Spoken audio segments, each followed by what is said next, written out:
लगा है। सबसे बड़ा झटका उसको कहाँ लगा? ईस्टर्न उत्तर प्रदेश यानी पूर्वांचल में। आप देखें तो पूर्वांचल में मिर्ज़ापुर को छोड़कर और प्रधानमंत्री नरेंद्र मोदी की सीट छोड़कर और भदोही की सीट छोड़कर अधिकांश सीटें उस इलाके की समाजवादी पार्टी ने जीत ली है। भारतीय जनता पार्टी का पूर्वांचल से लगभग सफाया हो गया।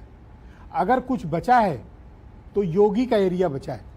मुख्यमंत्री योगी आदित्यनाथ अपनी टेरिटरी पर फुल कंट्रोल करने में कामयाब हो गए। विपक्ष की इस आंधी के बावजूद मुख्यमंत्री योगी आदित्यनाथ गोरखपुर बचा ले गए, बांसगांव बचा ले गए, महाराजगंज बचा ले गए, कुशीनगर देवरिया बचा ले गए।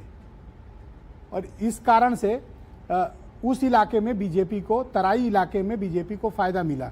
कहाँ तक मिला? कैसरगंज तक मिला, गोंडा में मिला। लेकिन जैसे ही बस्ती की बेल्ट शुरू हुई, बस्ती, आजमगढ़, फैजाबाद की सीट, श्रावस्ती की सीट, इन सब जगहों पर भारतीय जनता पार्टी को बड़ा नुकसान उठाना पड़ा है और बड़ी करारी शिकस्त का सामना करना पड़ा। बहनों भाइयों, क्या ये एक सामाजिक और राजनीतिक बड़े बदलाव का आगाज़ है? शायद हाँ, क्योंकि जो परिणाम है वो बता रहे हैं 44 सीटें समाजवादी पार्टी और कांग्रेस इस चुनाव में जीत रही है, यानी कि 40 से आधे से भी ज़्यादा की सीटें। और भारतीय जनता पार्टी को तकरीबन 35 सीटों का आज की डेट में नुकसान हुआ है और उसका वोट शेयर भी घटा।